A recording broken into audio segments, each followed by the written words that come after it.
Kadama TV waliwo Kadama gwe twabaleetedde eggulo nga Omwarabu yamugambye nti bw'aba tamazeeko contract ye bagenda kubeera nga basukuma bbaawo okuva e Uganda ajja agimumalireko. Waliwo Bakadaama bangi aboogedde ku nsonga eno naye nga bonna abasinga bagambye nti kano kamanyiiro, nange ne ŋŋamba ate oluusi kubeera na kutiisatiisa Kadama oyo abeere ng'akola. Tewali Muwarabu tasobola kwesembereza musajja Munnayuganda mu nnyumba ye, oba tasobola kwesembereza musajja yenna mu nnyumba ye abeere ng'akolawo nga Ssekadaama. Kibeera kizibu nnyo, era ne babeera ba drive obalaba nga bakoma wabweru tebayingira mu nnyumba zaabwe, so bba wa Kadaama tasobola kubeera ng'ajja Omuwarabu amuteekeyo. Wabula tugenda kubeera nga tufuna ku ndowooza z'Abakadaama aboogera nti ako kamanyiiro k'Abawarabu. Katusooke noono. Halo nyabo. Mr. Kadaama gyebaleko kansubire oli bulungi Mukama akyakukuumye webale tuweereza. Bannange omuwala gwe bagambye nti watamalako contract baleeta bbaawe yabamalako contract. Nkiwulidde n'ensooka n'enseka n'okuseka ate naku n'ennuma. Naye bannange mumanyi bano abantu bamanyiira bumanyiizi. Lwakuba nti tulina ne ofiisi zaffe ez'eno eziyitibwa ofiisi naye nga si ofiisi, tezirina kyezituyamba. Emyezi 6 boosi aba takyakubanja, ofiisi eba tekyakubanja. Nze kuba ekyo kyayogedde nange kyantuukako. Naye nakakola mu nnyumba eri omwaka mulamba n'emyezi 2. Boosi wange era nga mpisa nga ye bw'abinnyonnyodde nange nga tampa buli kimu. Ate bwe mbabanja mbagamba musasule tebaagala. Kyebava baŋŋamba tukutwala ku poliisi, abazadde bo gye bagenda okusanga basasule ssente zaffe. Namugamba kale ntwala tulyoke tulabe gwe w'obanga mu butuufu naawe wasayininga contract ey'okunsasula ate ng'ondabirira buli kimu. Ndwadde ekirwadde wano teri bujjanjabi, ntwala tujja kuwoza paka mu kooti. Mwaka mulamba tokyamanja. Nze namukaliramu ne mugamba nnyabo tokyamanja.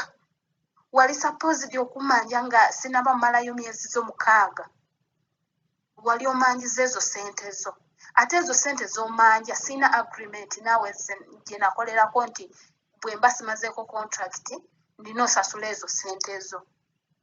Bano abantu beewunza ate baleetawo obuntu obutiisatiisa. Kati bw'okisanga mukazi watunga naawe tolina kyomanyi tosobola kwerwanako era obeera awo mu kutiisibwatiisibwa. Twamaliriza tutuuse ku poliisi n'egamba zino ensonga tisiza wano. Omuwala mutwale mu ofiisi. Mu ofiisi. Bwe twatuuka mu ofiisi yatuukira ku ofiisi kubagamba munsasule ssente zammwe, komezaawo omukozi wammwe wuuno si mulungi. Ba ofiisi ne bamugamba waaba si mulungi lwaki olinze n'amala omwaka totubanja, tomubanja totubanja.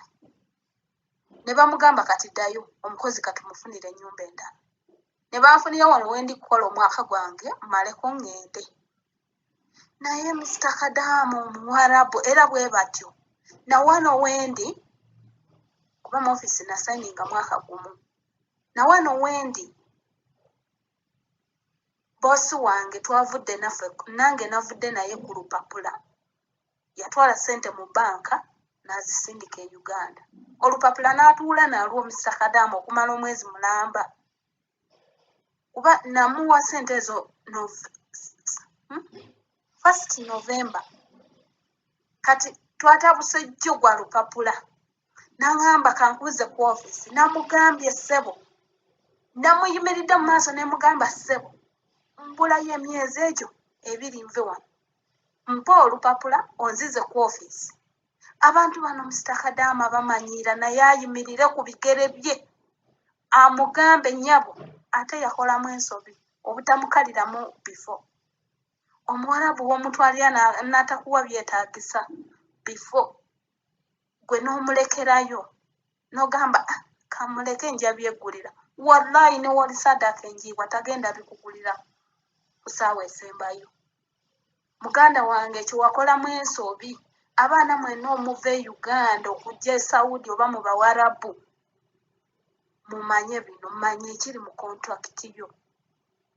Ate n'ekirala aba companies ayogera, saasomako kontrakiti yange, wabula nasoma kontrakiti gye twalina gurupu, omwana n'asindika empapula za kontrakiti muki mu gurupu we nasomera kontrakiti. Naye kampani eyatuleeta teyatuwa kontrakiti zisoma, nga bakugamba bugambi sayininga wano ku ssaawa esembayo nga babatwala na ku kisaawe ne bagamba sayininga ano speed.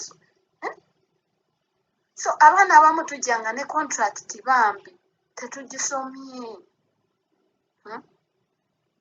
Naye nga kyandibadde kirungi omwana ne bamuwa kontrakiti okumala like 1 week neyeetegereza biki ebiri mu kontrakiti omwo. Omwana n'agenda okujja eno ng'amanyi kiki kyagenda okukola, ng'amanyi kiki boosi we waaba agamba kino na kino, amanyi ogamba boosi nedda kino kiri mu kontrakiti tukole bwe tuti.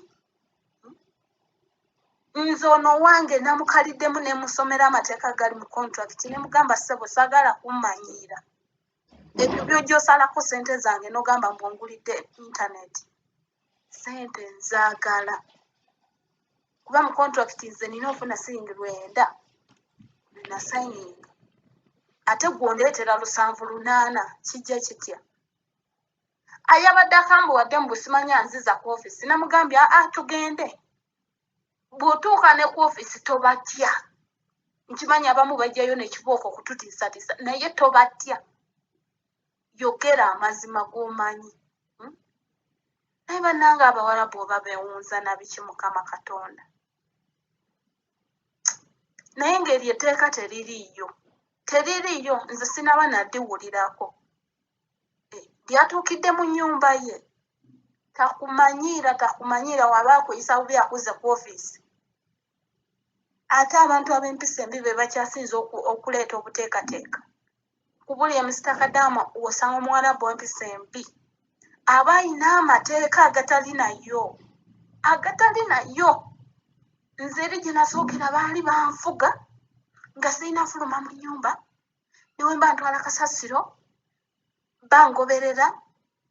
Nebuuza bano ng'ate banfuga nnyo n'okutuulako wano ku kabalaza nfune ku fresh air ebbugumu liri bubi mu nju nga nakyo tebanzikiriza. Naye natuuka nenva mu mbeera ne ŋŋamba nedda lino kkomera. Ate wobaviira mu mbeera bamala ne bagamba obaani ayamulabudde, batandika okuteebereza nti bakuwadde amagezi muki ku ssimu. Naye nga ne ku ssimu nze baali tebanaba kumpa magezi, naye bo bennyini be bambuusa. Webale tuweereza Mr. Kadaama.